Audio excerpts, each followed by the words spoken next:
So welcome. Thank you for joining us. It's lovely to see your faces here. And if you're okay to keep your mics muted sort of while we're going, but please do ask questions as we go. I'm Beck, marketing manager at Call of the Wild, joined by my colleague Barry, who's leading our session on 21st century leadership. I think most of you are probably aware, but in case you're not, Call of the Wild deliver experiential leadership and team development programs from our base in the Brecon Beacons and across the UK. Dr. Barrie Kennard is our head of professional practice with 12 years at Call of the Wild and a wealth of experience beyond that. So that includes CEO of the Welsh Government Centre for Excellence in Leadership Skills. He is the recipient of the first ever IOD Directors Award, 18 years at Cardiff Uni, and international work across sub-Saharan Africa, China and India. There's plenty more, but that gives you a flavour. If you have any questions throughout, please do drop them in the chat, which I'm going to be monitoring, and I'll sort of interrupt or pose those questions as and when.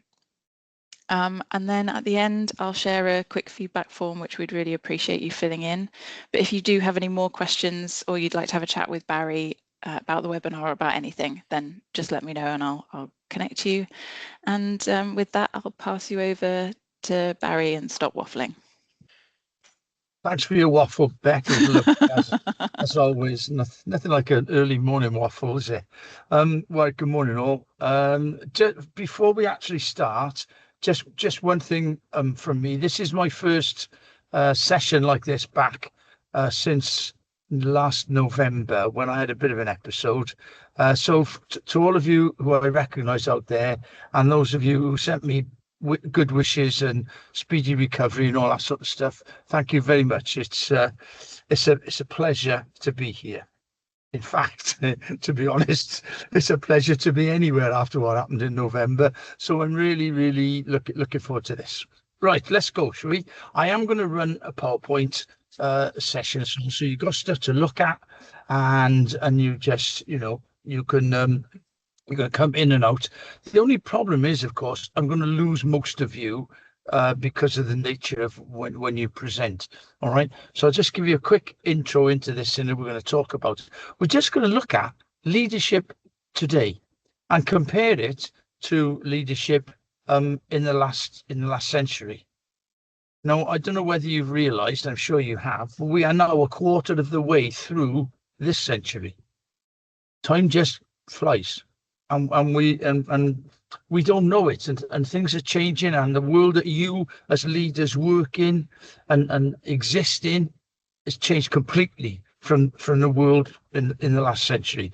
As someone who actually joined the workforce in 1972, the 6th of September 1972, I started work on BT as an apprentice. It's just completely different to the workplace today, to the things that happen in the workplace, to the way people are treated. So we're just going to see if we can plot the difference, have a look at it, and then talk right at the end about maybe some new ideas, new concerns. Okay, so if everybody's ready, I'm going to give it my best to start sharing. Okay, here we go.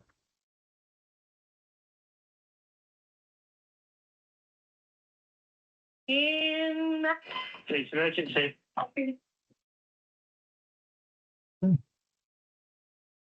Says share. Hang on, sorry guys. I will share properly in a moment.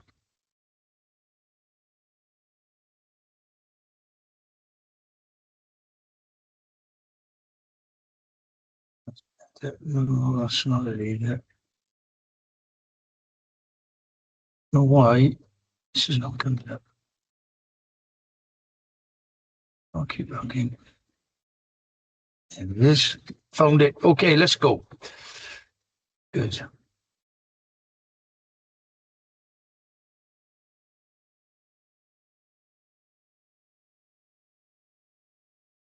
So I hope now that everyone can see that.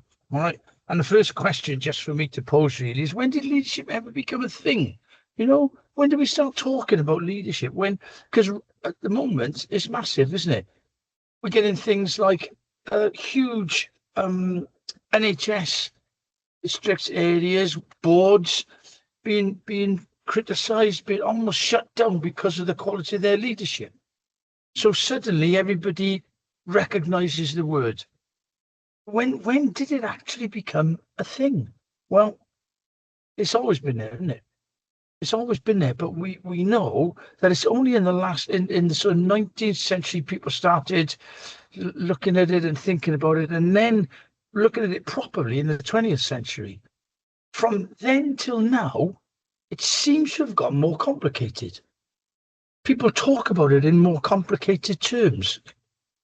And really, and this is just my opinion, okay, but it's an opinion based on 30 odd years of practice as a leader and manager. In my opinion, we're overcomplicated. It's stayed the same simple process that it always was, and it's about people. The best leaders, we found out from my work with Welsh Government and in the Centre for Excellence, we found out that the best leaders, when we asked people why they were good, could all be distilled down into one phrase. They were good with people. And I think that holds true. So it's been there for ages, but the research, as we say, didn't really start until the 20th century. In those dark and dismal days in the last century, what was considered to make a great leader, or the problem is, most of what was considered to be a great leader has now been discounted, now gets laughed at, is so clearly wrong that we almost joke about it. Look, we had the trait theory, and that actually was about height. Gender came into it, because they were always talking about, well, leaders were male, obviously. Well, clearly that's wrong, but that's what the people thought. And verbal output, verbose, how much they spoke seemed to say they would be a good leader. You know, the trait theory, except Napoleon was a short man, Nelson was short. So we could pick holes in that all we like, really. But it was there, and it was talked about ad nauseum sometimes, as was the great man theory. There it is again. Man, born to lead. People were born to lead. They were born in the right family. From the moment they drew breath, they were going to be a leader. Well, maybe so, but they certainly weren't great men. They were great women as well. Perhaps they should have changed it to great people theory, but no, the decision was made that people were born to lead. I mean, it's worth remembering, of course, that in the First World War, a lot of people who would have fitted into this, who'd been born to lead, were officers in the First World War, and to their eternal credit, they went over the top first. They never led from the back. They went over the top first, and they had a life expectancy measured in hours for a lot of them. And then when they were killed, we didn't just lose them. We didn't just lose those leaders who were going to take their place back in society after the war, which most people thought was only going to last till Christmas. But after the war, we lost the children that they never had as well. So that left this huge gap, hole in who was going to lead the country. And in turn, that led us to think, well, maybe there's other people who can lead. And it's sort of opened the opportunities to others who were not born in a leadership position or into a leadership family, but who were inherently going to be good leaders.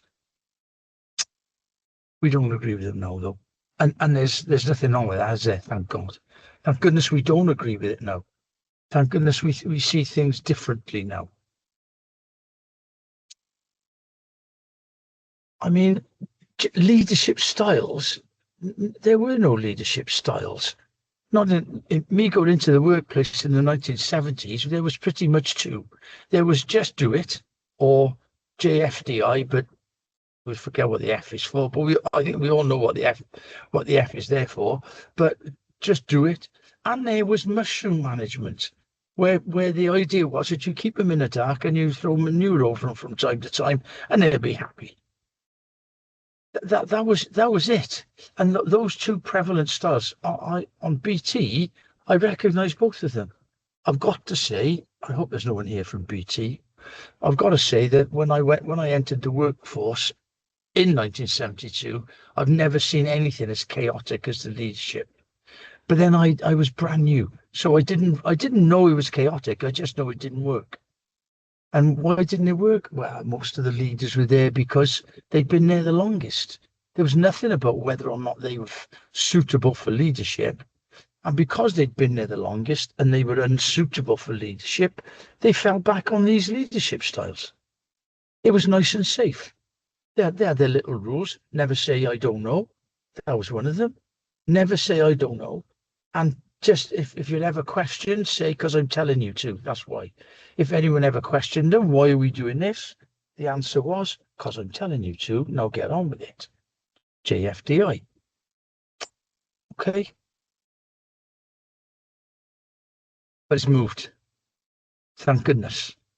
Within the 21st century, and it's moved. And we are moving towards a much more people-centric leadership style.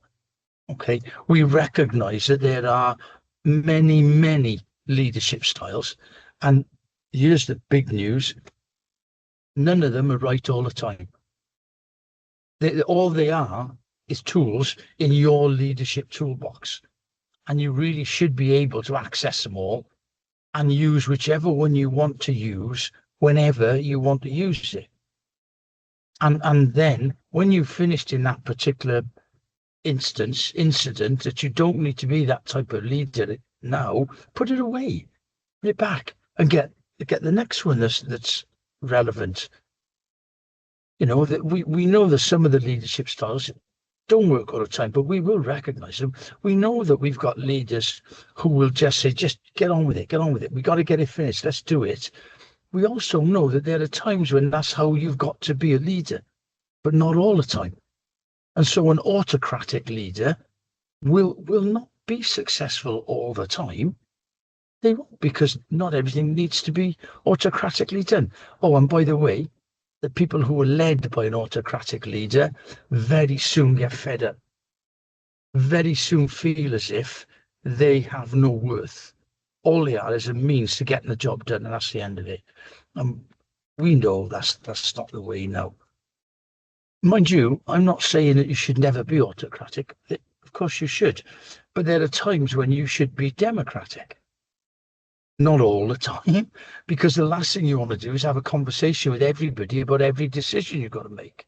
So yeah, be democratic. Let people have a chat. Let people have a think about what they can do, what can be done, but not all the time. For a start off, your organizations will hate that because the decision-making process is desperately slow in a situation where the leader wants to ask everybody's opinion all the time. So be Machiavellian about this.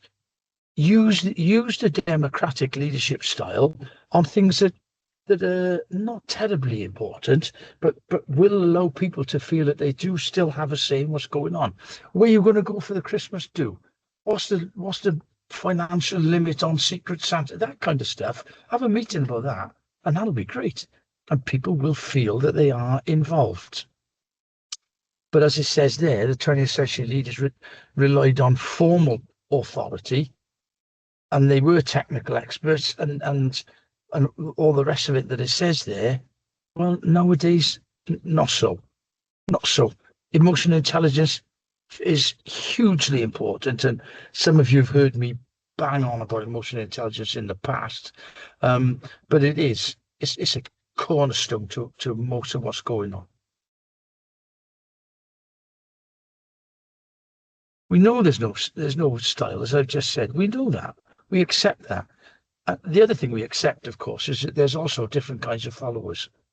So followership becomes a thing, and it's relatively new, but it's also quite underplayed. And so if you want to know more about followership, please let Beck know. We can do something about that. Followership, 5 styles of followers, and each one is differentiated by their level of engagement with the team, with the leader, and with the organization. And it's interesting because you can put yourselves and your team in those styles, and you can use them to decide which is the best way for them to be led. Let's have a look at. There's some of the leadership styles, and we have not got time in an hour to talk them through, to be honest. They're a session all on their own. But again, if you want to know more about them, please let us know. We can do that. Let's have a look at pre and post. Okay, pre-21st century, shut up and just do it. Okay, there was absolutely no awareness of well-being, and psychological safety was, what did one very nice chap describe it to me as? Yeah, I remember now. He told me it was tree hugger psychobabble nonsense. Nice. There's forward thinking for you. I bet his team love working with him, because he's just dismissed it. The unscientific promotion process. How do you get promoted? Well, you go to the right place for a cup of coffee with the big boss, and you get noticed, and the next thing you know, you're in line for promotion, or even worse, time served. I know I've got a bit of a thing about time served, but it's a killer. Okay, you get promoted, just it's your turn almost, and there's nothing worse than that. Of course, a lot of the 20th century leaders like to say, "Do you know who I am?"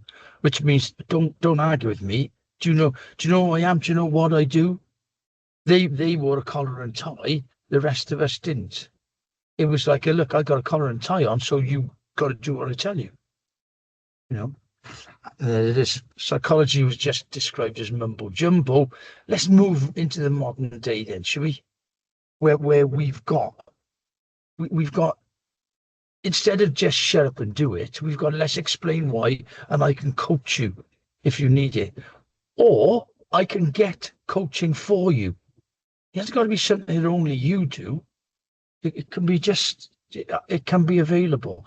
We work with a major retailer who has some coaches on their intranet who are available to any member of staff who feels like they need it. The beauty of that is that you can ask for coaching, because for years, coaching was seen as remedial, but it's not. Coaching was seen for just people who got it wrong, but it isn't. Have a look at all the best sports practitioners. They've all got coaches, and they're the best. So it's clearly not you only have a coach if you're doing something wrong. You might want a coach to consolidate what you're doing right. Instead of there being no awareness of well-being, we now absolutely value emotional intelligence. And we realize that now emotional intelligence is probably the most accurate predictor of leadership success and interpersonal success. It's not IQ, it's EI. It doesn't matter how many A levels and O levels and shows how old I am, GCSEs you've got.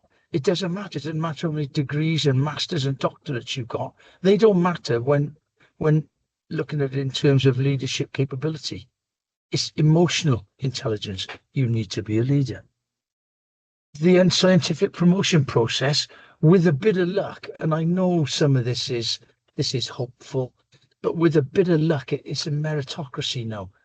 You get promoted because you're good enough, not because of what your name is or where you have a cup of coffee or God forbid what political party you are, anything like that. It's a meritocracy. It's how good you are will get you promoted. And instead of do you know who I am, it's now do I know who you are? Because I got to know my team. I've got to. And I don't mean I go, oh, I know their names. It's not that. I know a little bit about them. And I know them well enough that I recognise if there's something wrong, if there's something bothering them, if they're just not on form. And so you can ask, you okay? Is everything all right? Do you need a little bit of time? Do you want, it's a wonderful thing to recognise and acknowledge that someone might be struggling with something, and you, by recognising it and asking them if they're okay, you show that you do know them and actually that you do care. Okay. I mean, the considered actions and effect upon others is thought. It's putting a bit of thought into it. It's not. Part of emotional intelligence is self-regulation. And we've all done it. We can all put our hands up and say there have been times when I have done something and thought, I wish I hadn't done that, or I wish I hadn't said that. And it comes across as unconsidered, knee-jerk, and it's never terribly effective. Nowadays, we're asking people to consider their actions and to decide what effect it could have upon others. And if the action that you're going to take is absolutely necessary and you've got to do it, then try and explain it first. Take a bit of time to tell people this is what we're going to do and this is likely to be what's going to happen, because forewarned is forearmed. We know that one of the oldest and scariest fears is fear of the unknown. We know that. Well, you could stop the unknown by just sharing with people. Sharing that this could be what's going to happen, and psychological safety is paramount. It is. Very soon we're going to see, I think anyway, we're going to see legislation based on psychological safety, where organisations who fail psychological safety parameters, and there are consequences to members of staff. There could well be fines and all sorts of things. In Australia, it's already in law, and there are fines and prison sentences and everything as part of that. Okay, so I think that's coming, just because we realise now that a psychologically safe workplace is also very effective, because it allows people to question what's going on, and without fear of it killing their career. They can ask their leaders, is it, why are we doing this? Have you ever thought of, without being marked down as a troublemaker and eventually got rid of? I hope. I'm sure that's right, but let's hope it is. Yeah. Look, there's a big word. Didn't I just say I'm going to try and keep this simple, and I chuck in a word like iconoclast?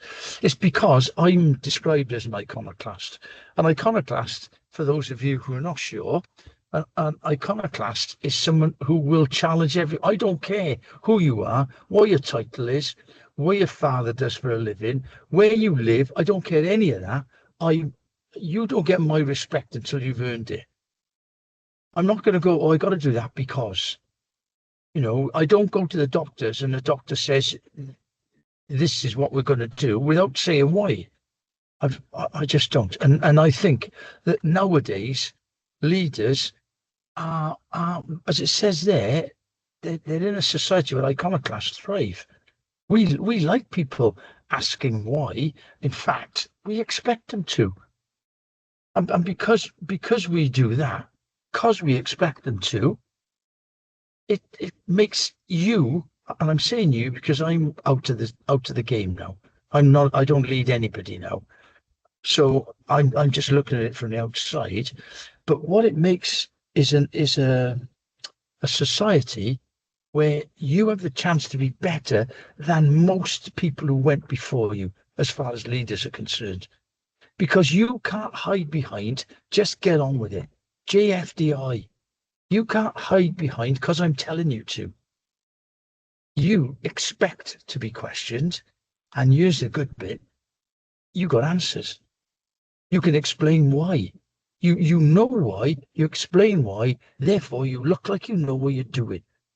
And that's why I am absolutely certain that today's leaders, on the whole, are better than most people who went, not all, but most people who went before them, you know, just because of the way we're looking at things and the way we our attitudes to things, you know, people skills.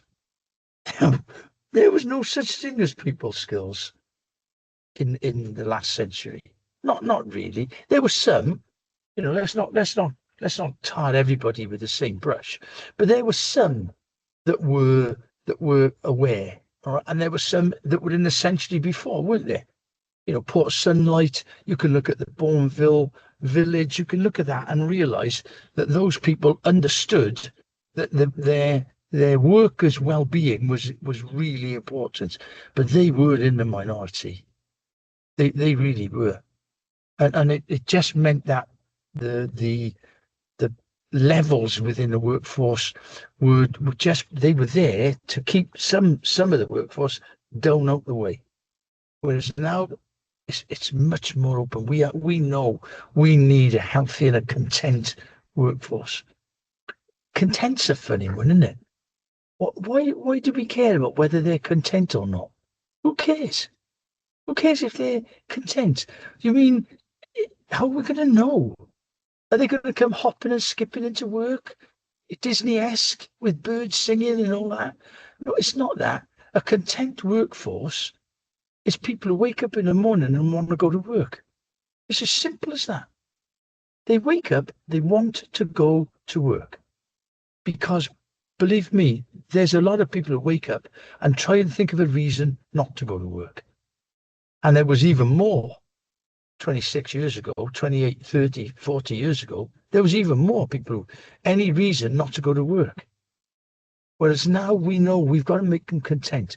We've got to do that thing that I talk about on programs, and that is, why would anybody want to work for me? A leader who asks themselves that should answer, this is why, because I care, because I do this, because I believe I'm fair, that I'm consistent. We think of all of those things, okay? And of course, the psychological well-being is key to it all. It really is. Interesting that people leaders are now becoming CEOs more regularly than were the traditional route, which was finance. For many years, most CEOs were ex-CFOs. And so they would get the job, and the people related managers never really had a path into the top job. Now it is definitely a trend that now we are getting more and more people from the people side of the business into those top jobs, which I believe is a good thing. I do, not because I don't think financial leaders are fit for the job. I just think that because a CEO is such a people thing, then we need people with those kinds of skills. So I just believe it's a good trend. It's one that we ought to sort of make more prevalent. Okay. Let's think now about the people that you're leading, your teams, and think about them in terms of what was thought of them in the last century. Now, we are accepting now that you've got a multi-generational team, and that the generations require different things from you. Everybody knows, no. Why did I say that? Not everybody knows. You are all from different generational groups, okay? And I'll show you them in a moment. But it's worth thinking about whether or not what you want from work, what you expect, how you want to be treated, how you want to be led. You might want things that are completely different to other people in your work, in your team, just because they're from different generations. Okay, even down to things like which one do you phone, which one do you text or message, which ones like using video communication, which ones don't very much. And we need to be aware of that. So here's a slide for you to just consider. Hey, have a look. Put yourself in your box. I'm not going to ask which boxes you're in. Suffice it to say that I'm a baby boomer, me, born in 1952. And when I look at those things, I go, yeah, pretty much. Yeah, that's right. But then I look at Gen Z, which include all of my grandkids, and I realise that half the time I don't know what they're on about. And they don't know what I'm on about. And when I try to get them to do something, or when I try and get them to be motivated for something, I understand half the time I'm getting it wrong because I'm not connecting with them properly. I can afford that because they're my grandkids, and that's okay. They're not the people who answer into me at work. You've got people you are leading, you are managing, you've got them, and you've got to be aware, you know. I mean, I must admit, I look at some of them thinking, oh dearie me, yeah, that makes sense. You know, that's why I've just got it completely wrong with some. Millennials are tech savvy, whereas Gen Z are digitally naive. I just think that's amazing. I really do the difference there. My sons, both my sons are Gen X. And I'm looking at that thinking, yeah, okay, yeah, I get them. And the reason I'm using them as an example is because I know them best. I know them well, so I can put that in. You've got people who are answering into you, who are reporting into you. You'll know them quite well, and you should be able to put them in there, and maybe use this box as a vehicle for making sure that you've got your interface with them set at the right thing. Here's the thing though, if you've got a multi-generational workplace, you've got to deal with all of them. So when I said about knowing your people, you've got to know which one. Let's choose work style. Go across the work style, and you can see they're so different. So they're the one that you're going to talk to them differently. Their core values are different. It's worth remembering that you can't. The phrase is one size doesn't fit all, isn't it? And we know that now. We know that you can't motivate people with one size fits all. You can't recognize and reward people one size fits all. They all have to be ergonomically matched with the person, so that you can, when someone wants you to tell them very quietly, thank you so much, that was a great job, well done. Someone else wants you to shout it out nice and loud so everyone can hear. Your job is knowing which is which, and which one wants which way of communicating, and then of course using the right one. Okay. I'm an ex-academic. I got to put quotes in, so excuse me for that. But from succession planning to building a leadership factory, or that's a big old statement, isn't it? A leadership factory. Well, I guess so, because the outcome of that particular factory is people ready to lead, or maybe people wanting to lead. Because how you choose your leaders, that's quite important. The assumption that everybody wants to be a leader and a manager, we now accept is wrong. Not everybody does. There are some people who are absolutely content with the role they're in, doing what they're doing. Actually, all they want from life is to do what they're doing as well as they can. And that might mean that they're going to be offered some developmental opportunities that are not developmental as far as career is concerned.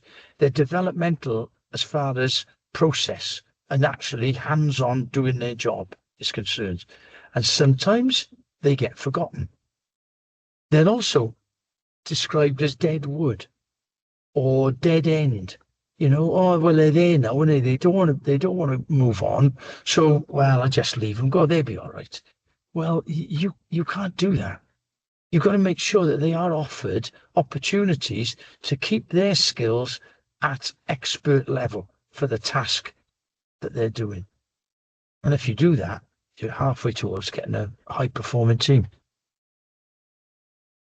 I mean, it's interesting, the second line there is that 10 years ago, you focused on 4 or 5 critical issues.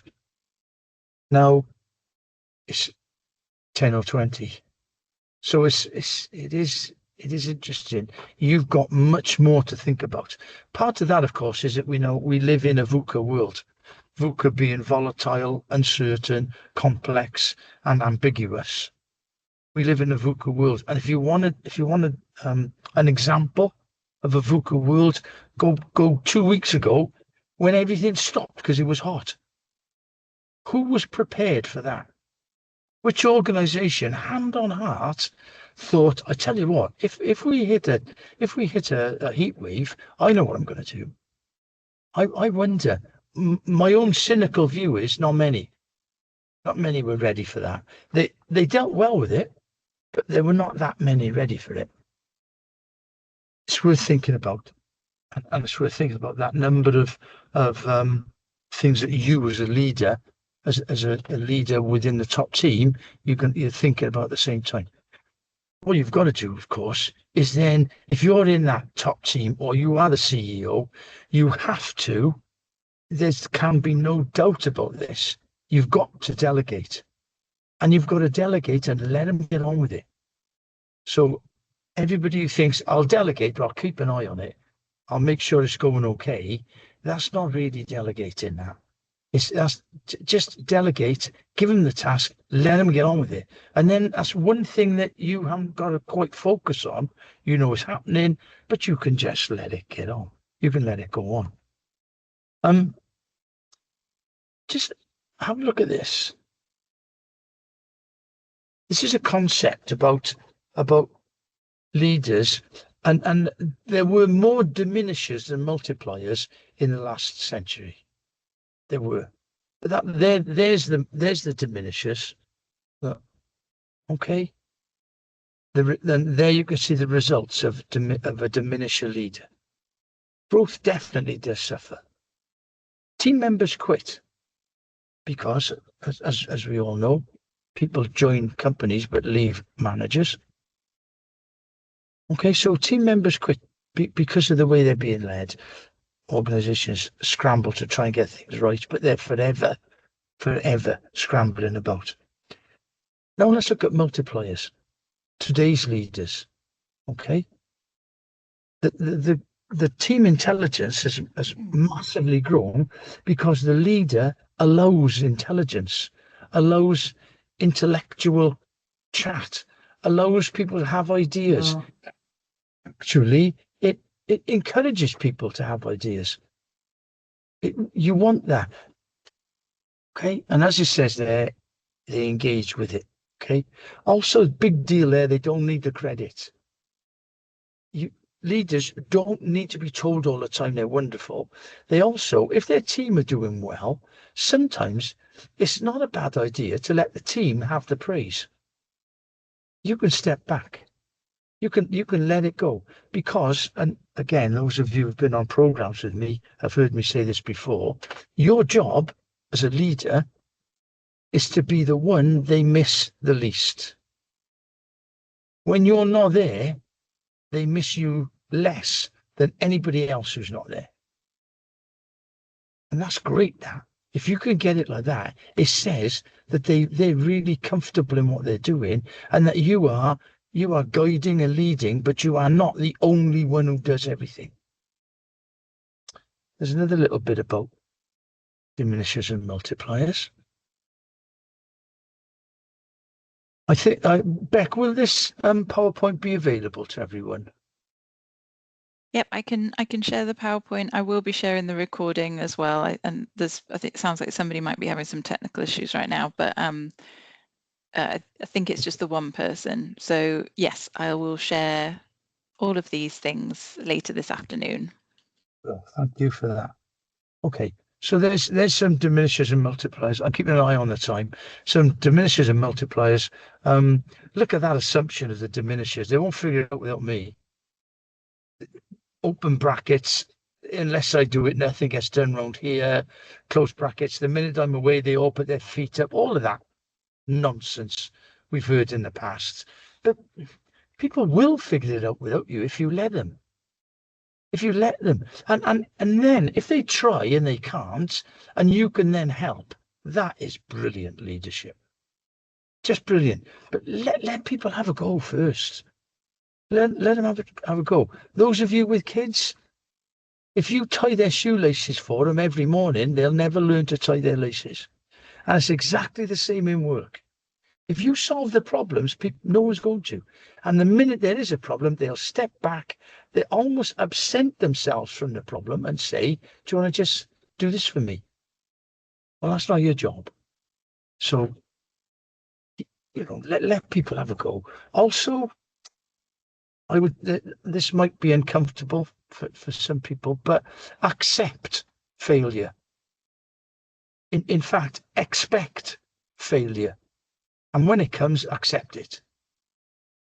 Because failure is normally a step towards getting something right eventually. So don't make failure such an awful thing that people won't even try. So if they don't try, you've got a stagnant workforce, stagnant workplace. Okay, getting to the end now. Probably sick to the death of now, my voice by now. What I would just say is, please don't forget. It sounds like all I've done is knocked leaders. I haven't. Without you, your organizations don't exist. Without you, they're never going to be successful.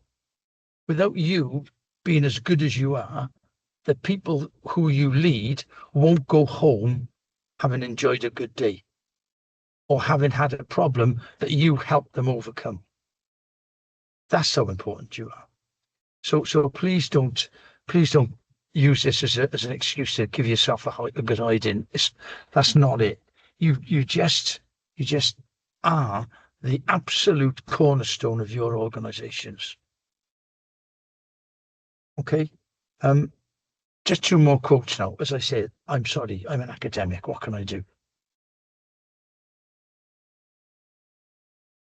I'll read this. Whereas the heroic manager of the past knew all, could do all, and could solve every problem, and of course the ones they couldn't solve, they said it didn't matter about. The post-heroic manager asks how they can be solved in ways that develop other people's capacity to handle it.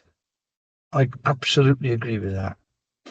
And it's been quite dry, this, so I've chucked this in right at the end.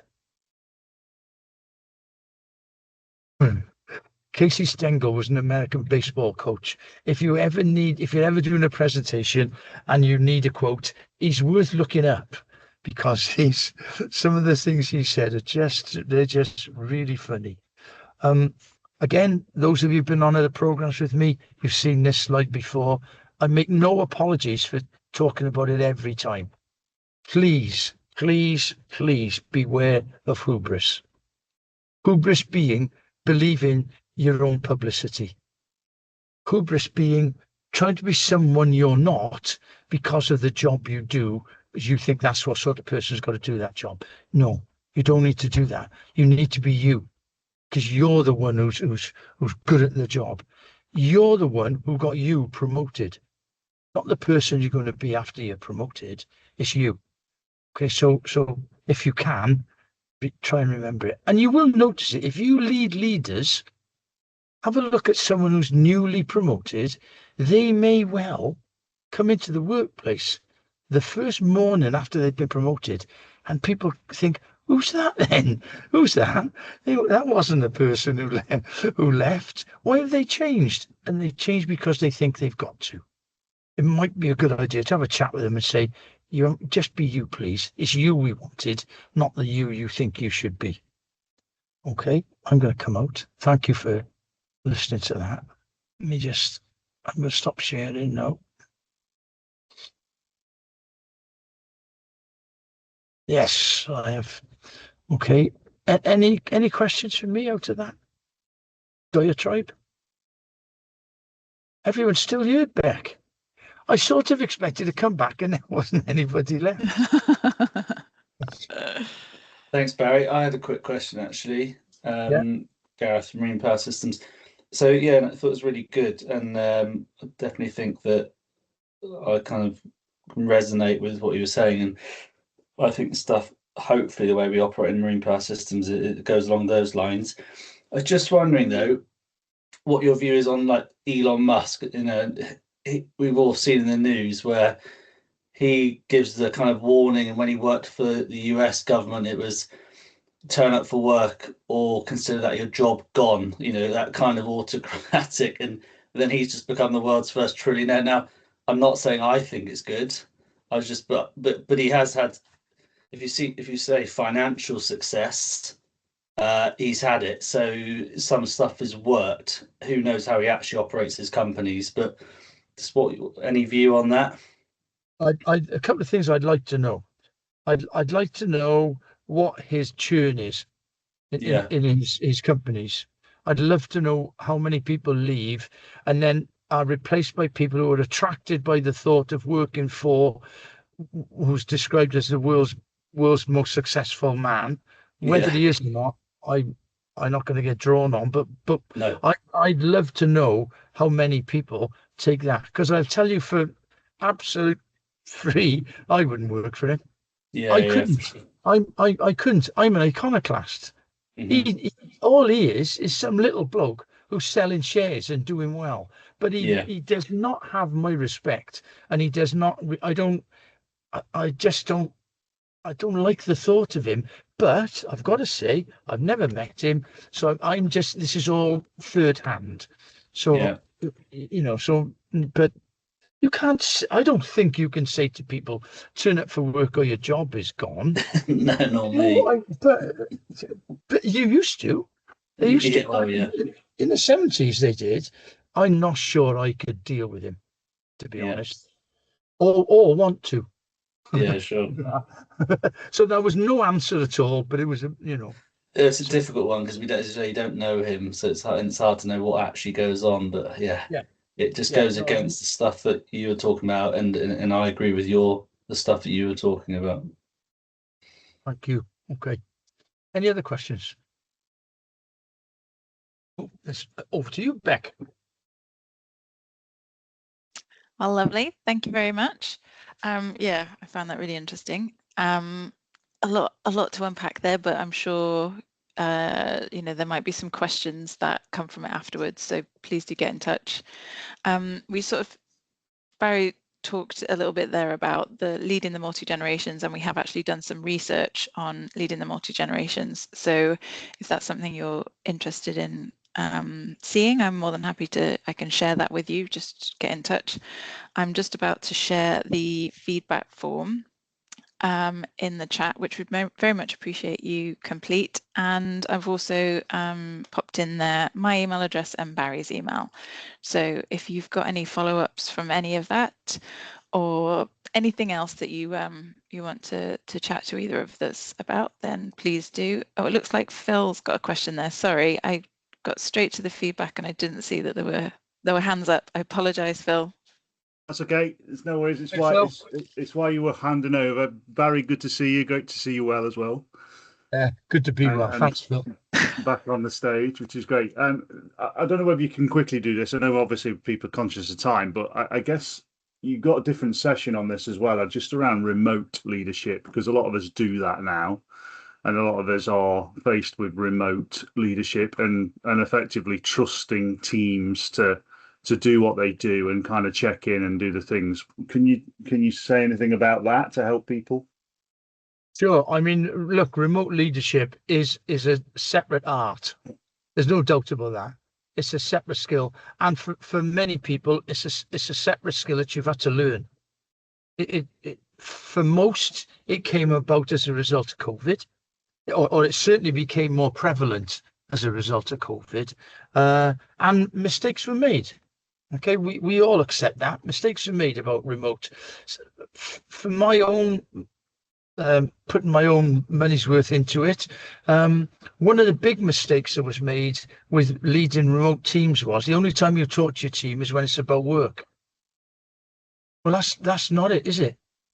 If they were back if it was possible for them to be back in the workplace, you would be having all sorts of weird little conversations about the football, or about something that's on TV, or the weather, or all the other stuff. We describe it as accidental and incidental communication that you get when you're together somewhere. When people are remote, they stopped getting that, and so many leaders forgot to talk about anything except work on their calls to their remote team. I mean, we work a lot with the civil service, and we managed to get them, one particular division of the civil service, we managed to get them that all their leaders just made ad hoc calls and said, how's it going? Everything all right? No, I don't want it. I'm just making sure you're all right. And, did you go to the cinema or anything? Talk about anything other than work. And that for remote teams seems to be working, because it's eating away at the guilt, because some people felt really guilty about working remote. Not the people who've been hired to work remotely. They knew what they were doing. It was the people who suddenly became remote workers. There was a layer of guilt that was quite difficult to shift.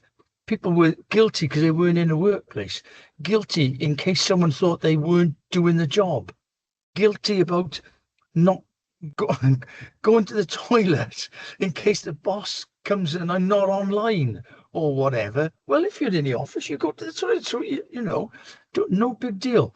And I think for leaders, managers, one of the big things is getting used to people working from home and being effective. And notice, this is a thing of mine. I said working from home. I think if you ask your people, are they working from home or are they at home working? What answer you get defines their attitude when they are at home.